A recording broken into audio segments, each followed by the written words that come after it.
Assalamualaikum warahmatullahi wabarakatuh. Hari ini saya akan mempresentasikan mengenai hasil penelitian yang diperoleh dari hibah internal Universitas MH Tamrin. Adapun penelitian saya berjudul Analisa Tingkat Pengetahuan Pengelola Instalasi Gizi Rumah Sakit terhadap GMP atau Good Manufacturing Practices. Saya sebagai ketua Armita Tenia berasal dari Prodi S1 Gizi, kemudian beranggotakan Ibu Amiroh Yoti yang berasal juga dari S1 Gizi. Ya, latar belakang dari penelitian ini adalah mengenai kasus keracunan yang ditimbulkan oleh jasa boga. Gitu. Menurut data BPOM tahun 2020, kasus keracunan di Indonesia itu berasal dari olahan makanan yang diolah oleh jasa boga. Gitu. Salah satu jasa boga yang ada di Indonesia adalah termasuknya rumah sakit. Gitu. Kenapa rumah sakit menjadi salah satu jasa boga yang diteliti di sini? Karena memang konsumennya adalah pasien yang rentan terkena infeksi dari bakteri patogen. Kemudian adanya keracunan makanan pada pasien akan menyebabkan keparahan dari penyakit pasien itu sendiri. GMP ataupun Good Manufacturing Practices adalah pedoman umum yang wajib dipenuhi oleh jasa boga berdasarkan Undang-Undang Nomor 18 Tahun 2012 tentang pangan, pasal 886 ayat 2. Dan di Indonesia sendiri belum banyak penelitian yang tentang keamanan pangan yang spesifik terhadap GMP di instalasi gizi rumah sakit. Metode penelitian ini dengan subjek penelitian pengelola instalasi gizi rumah sakit yang ada di Jakarta dan pengambilan sampelnya dengan pervasive sampling. Kemudian menggunakan kuesioner, 2 kuesioner. Pertama adalah karakteristik responden yang berisikan informasi jenis kelamin, tingkat pendidikan, jabatan, dan juga riwayat pelatihan keamanan pangan. Kemudian kuesioner pengetahuan GMP itu sendiri berisi 20 pertanyaan yang terdiri dari pertanyaan benar salah dan juga beberapa pilihan ganda. Dari hasil penelitian ini, jumlah responden yang mengikuti penelitian ini adalah 43 orang, mayoritas berjenis kelamin perempuan, kemudian sebesar 88% semua mayoritas adalah perempuan. Ini karena memang di pengelola instalasi gizi ini kebanyakan adalah berjenis kelamin perempuan. Baru sisanya laki-laki. Kemudian berdasarkan tingkat pendidikan dibagi ada SMA, D3, D4 di satu profesi, kemudian S2. Nah, mayoritas adalah sebanyak lebih dari 50% berpendidikan D4, S1 atau profesi gizi. Itu. Kemudian baru D3, sisanya adalah SMA, dan sebanyak 2% S2. Kemudian untuk kategori usia dibagi kurang dari 25, 26 sampai 45, dan juga lebih dari 45. Nah, ini mayoritas paling banyak adalah di 26 sampai 45 tahun. Untuk masa kerja dibagi kategorinya menjadi kurang dari 6 tahun, 6 sampai 10 tahun, dan lebih dari 10 tahun. Mayoritas yang mengikuti pelatihan ini sudah bekerja kurang dari 6 tahun. Jadi masih di kategori awal masa kerja. Kemudian yang kedua, mayoritas kedua adalah yang lebih dari 10 tahun. Jadi lebih senior. Dan juga sisanya baru yang 6 sampai 10 tahun. Kemudian pengelola instalasi gizi yang mengikuti penelitian ini mayoritas adalah dari rumah sakit swasta. Jadi ada rumah sakit swasta dan pemerintah. Mayoritas semuanya dari rumah sakit swasta. Hanya sekitar 26% yang rumah sakit pemerintah atau rumah sakit punya pemerintah RSUD, kemudian juga rumah sakit umum lainnya.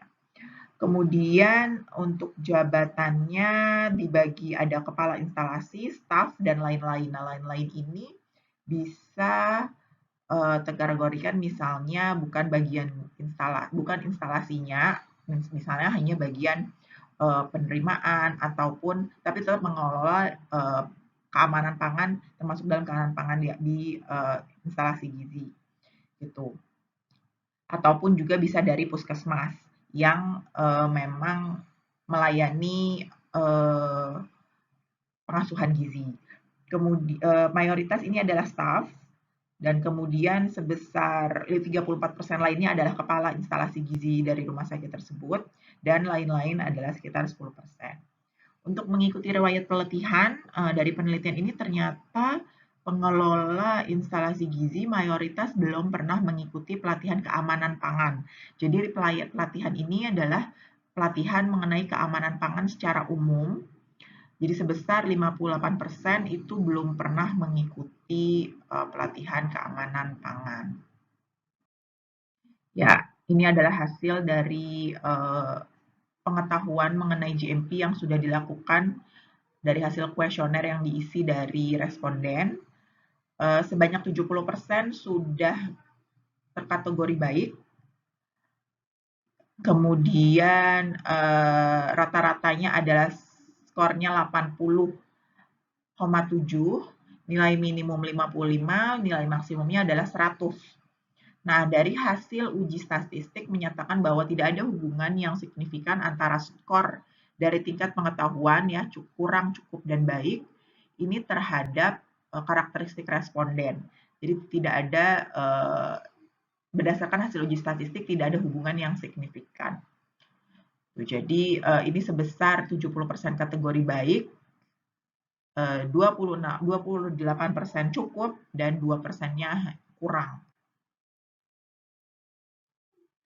Ini berdasarkan kriteria dari tingkat pengetahuan kriteria berdasarkan kriteria GMP. Nah, dari 20 pertanyaan yang memiliki jawaban paling banyak salah adalah mengenai singkatan dari GMP itu sendiri. Jadi sebanyak 74% responden masih salah memilih mana yang sebenarnya singkatan dari GMP. Gitu. Nah, selanjutnya adalah yang paling kedua yang paling banyak salah adalah mengenai suhu dari danger zone atau rentang suhu yang memungkinkan bakteri berkembang biak dengan cepat. Gitu. Nah, ini sebesar 51% responden masih salah menjawab mana yang suhu danger zone yang tepat. Kemudian selanjutnya adalah suhu yang harus dijaga pada makanan matang yang siap akan disajikan. Nah, ini sebanyak 44% juga masih salah. Jadi berdasarkan penelitian lain yang dilakukan oleh Norshalina tahun 2012, memang pengetahuan dari responden ataupun pengelola instalasi itu masih sangat kurang di kategori suhu, di kategori pemantauan suhu makanan gitu, untuk mengendalikan kontaminasi bakteri. Padahal pemantauan suhu ketika makanan sudah dimasak ini sangat amat penting untuk dijaga. Gitu. Nah, kemudian berdasarkan observasi juga dilakukan di rumah sakit, itu tidak ada pemantauan suhu makanan yang sudah dimasak. Gitu. Jadi ini dilakukan tahun 2015 di Rumah Sakit Baktiwira Tamtama Semarang. Nah, dari kesimpulan penelitian ini, responden mayoritas berjenis kelamin perempuan, memiliki pendidikan terakhir D4, S1, dan profesi atau profesi, masuk dalam kelompok umur 26 sampai 45 dan mayoritas belum pernah mengikuti pelatihan mengenai keamanan pangan. Tingkat pengetahuan responden tergolong baik, rata-rata skornya 80,7. Namun dari penelitian, pertanyaan mengenai singkatan dari GMP, pemantauan suhu makanan dan peralatan ini memiliki jawaban yang salah terbanyak. Untuk sarannya, perlu ada penelitian lanjutan mengenai implementasi dari hubungan pengetahuan dan juga sikap dan implementasi dari GMP sendiri di rumah sakit tersebut. Kemudian masih perlunya pengetahuan keamanan pangan khususnya bagi pengelola instalasi, terspesifik lagi untuk kategori pemantauan suhu makanan dan juga peralatan dari peralatan masak dari pengelola dari instalasi gizi tersebut. Ya, ini adalah referensinya dari BPOM Norshalinda tahun 2016 berdasarkan undang-undang dan juga gambaran penerapan food safety yang dilakukan oleh Khotimah. Ya, terima kasih. Assalamualaikum warahmatullahi wabarakatuh.